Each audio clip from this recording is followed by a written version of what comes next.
Hello everyone, I am back at the Hawthorne Collection at the University of British Columbia for another episode of Ethics and Fishing.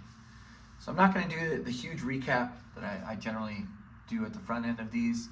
I think there's been enough of these now that if you're just jumping into the series now, welcome by all means.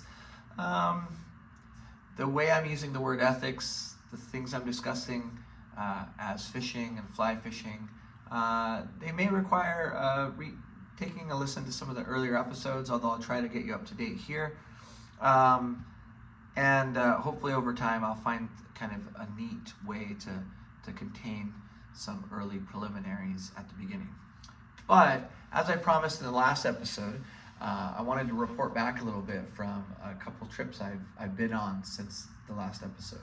So at that time I recorded just before going to San Francisco for the Jimmy Green Speyorama 2025 distance spey casting competition held at the Golden Gate Angling and Casting ponds in the Golden Gate Park area of San Francisco. That was really an amazing experience. Overall, saw some unbelievable casting. Have a lot of reflections to make on that. Not all of them, of course, would be necessarily relevant to a discussion of ethics, so that remains to be seen. And then this last weekend, I was in Winnipeg at the Human Rights Museum, and that was hosting the 2025 Ethics Bowl Canada competition, the Nationals competition. I coach a local team here in BC of high school age homeschooled children, including some of my own kids. And we made it to Nationals, and we were able to compete there. We had a good showing, went 2-2, just missed out on the semis, but in our first full year, it was a successful venture and learning a lot as we move along. Now in that case, my reflections there, I think would in part have a lot to do with ethics, but probably very little to do with fishing. These two trips maybe capture a bit of my split life a little bit between my work as a philosopher, as a teacher, and not really my work, I guess, more like my passion for fly fishing, for steelheading, for spey casting. And those two trips in some sense are symbolic maybe of how this show came to be, if it is truly a show or whatever it is on Instagram.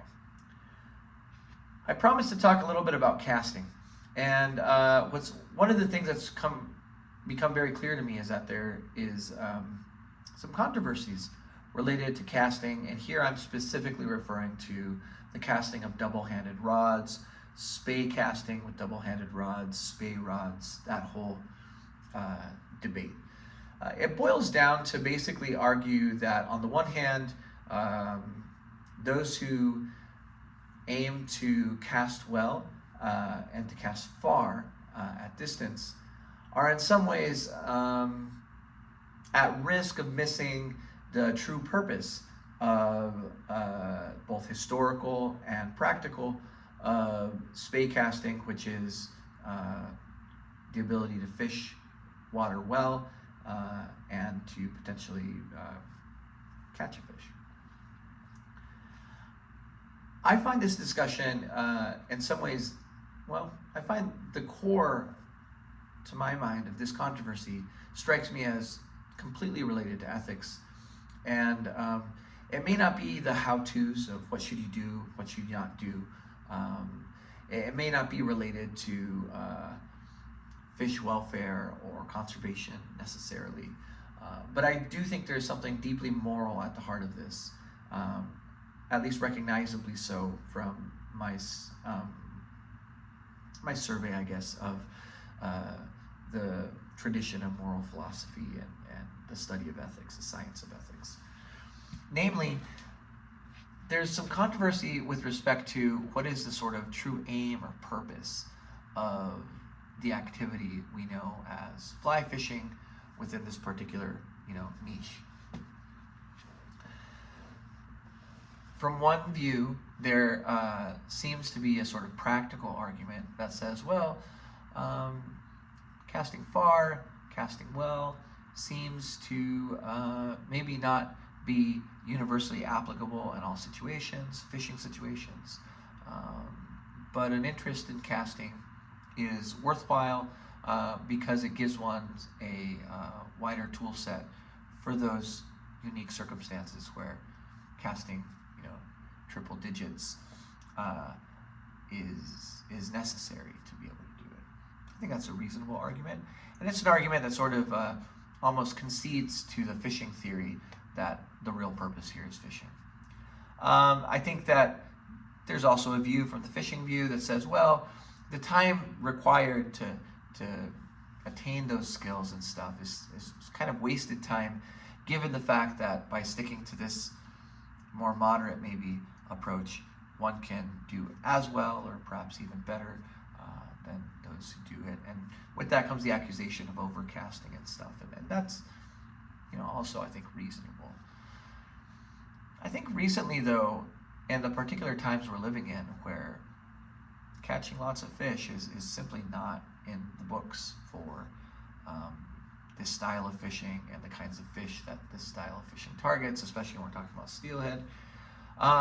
There have been those who have, at some level, challenged these practical arguments with what I see as what could be understood as almost like a moral argument, or at least an argument about the intrinsic value of casting.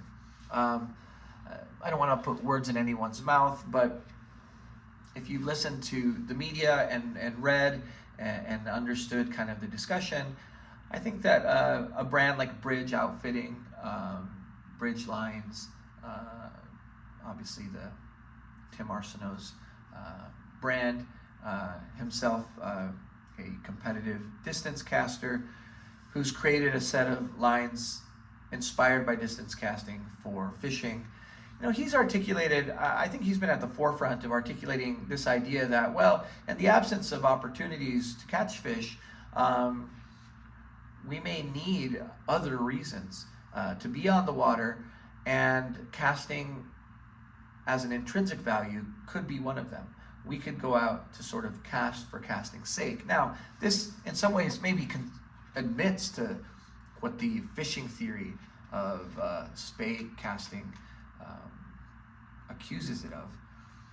But again, I think it's motivated by a willingness to, ask what is the true purpose of what we're doing. If it's catching fish, probably spey fishing in general, swinging flies in general, targeting steelhead in general, that's almost absurd in its own right. Arguably, even if you're swinging spoons or running beads and stuff like that, I mean, sure, maybe you'll have a few more encounters, but if anything, the productive fishing theory of spey fishing runs into some problems in terms of its own feasibility there. And I think that by raising the question, what is the true purpose of what is it that we're doing? What is it that we're after?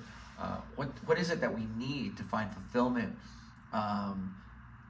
to have an experience where we can experience something like human flourishing, something like happiness? As far as I can tell, that's a moral question. It may not be moral or ethical in the sense of how to conserve the environment or fish welfare or those kinds of things, and those are very important, don't get me wrong, but it asks about what is the human purpose of what we're doing. And I think the idea that there could be an approach to casting that has intrinsic value and that can fill the gaps where fishing, while also perhaps having a kind of value or perhaps intrinsic value, would not offer as many opportunities to experience that. It offers a different type of experience, the experience of a great cast, the experience of a far cast. I would also argue the experience of a short, beautiful cast. To me, this is what motivates, or this is my intuition at least, about what was motivating the people I saw in the pool at Speyorama, at SOR. I think that they were kind of performing the bridge theory of the intrinsic value of casting and showing that it's really hard and that it presents its own obstacles and challenges, and obviously the rules determine some of that. And in the end, that objective and that aim brought people who were competing together with people who were not competing, but who I think had some part of that intuitive understanding and appreciation, along with, you know, novices like myself and others who wanted to learn. And it created a community. You know, is that a community of people who all agree about this confrontation or controversy? I suspect not. I'm sure many of them might say, well, this is a completely different activity that should sort of be categorically distinguished from the activity of fishing. That's also reasonable to me.